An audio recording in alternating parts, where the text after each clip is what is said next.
ভাইরা রে, আমি মাঝে মধ্যে আমার মাদ্রাসার কথা বলি। কেন জানোনি? কেরানীগঞ্জে আমার 4টা মাদ্রাসা, আমারও একটা এতিমখানা আছে বাবা। এই জুনাইদ ভাই অনেক সহযোগিতা আমার এতিমখানায় করছে রে ভাই।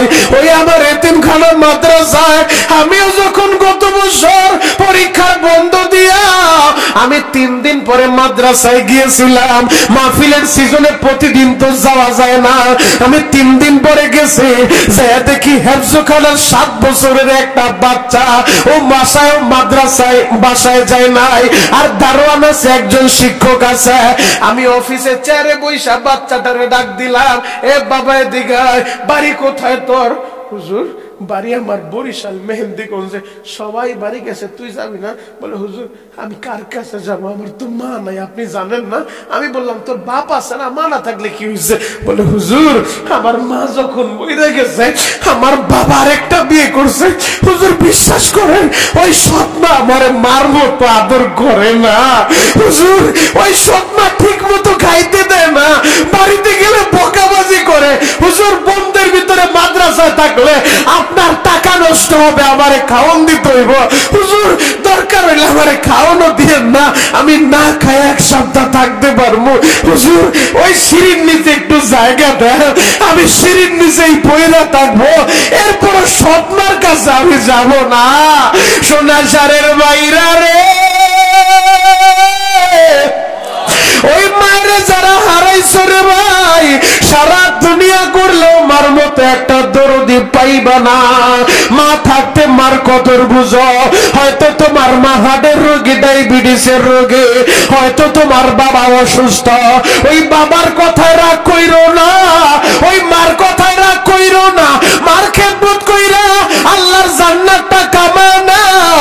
যদি মার বরদোয়া তোমার অ্যাকাউন্টে থাকে, আমি শরীয়তপুরি দোয়া কইরা কিছুই করতে পারবো না। সাজিদুর রহমান সাহেব হুজুর রাইনা দোয়া করাইবা, কাজ হবে না।